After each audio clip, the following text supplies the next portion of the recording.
اس سے یہ نتیجہ نکلتا ہے کہ کسی کی سفارش نہیں چلے گی. من ذا الذی یشفع عندہ الا باذنہ. اللہ کے حکم کے بغیر نہ ولی کی سفارش ہے نہ نبی کی سفارش ہے. ایمان اور عمل صالح اور اللہ کی رحمت کی امید، پھر ہوگا بیڑا پار. آگے چلتے ہیں جی. حضرت ہود علیہ السلام قوم عاد. یہاں آپ نے یہ بات یاد رکھنی، یہ دیکھیے ہود میں دال ہے اور عاد میں بھی دال ہے.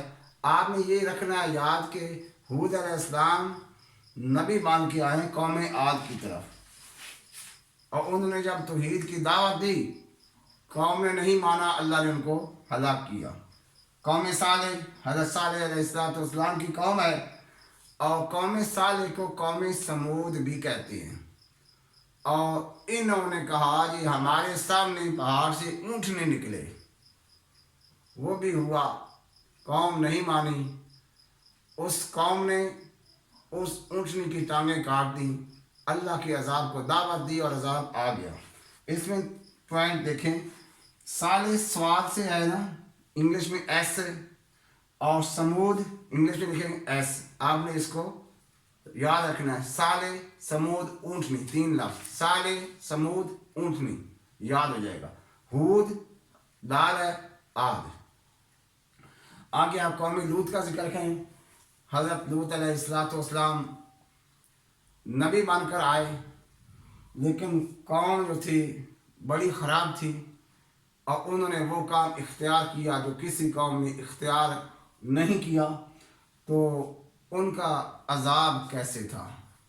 اللہ قرآن میں فرماتے ہیں کہ وہ بستیاں، اجڑی ہوئی بستیاں جو تمہارے راستے پر ہیں، ان کو دیکھ کر یہ سبق سیکھ لو.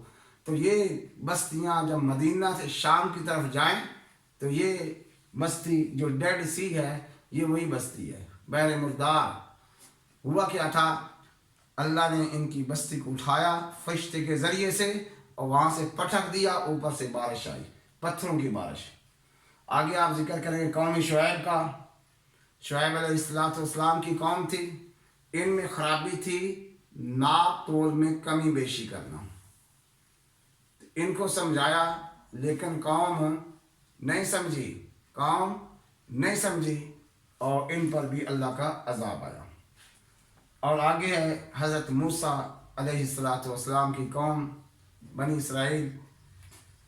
سب سے زیادہ جو تذکرہ آیا ہے قرآن میں وہ حضرت موسیٰ علیہ السلام کا ہے.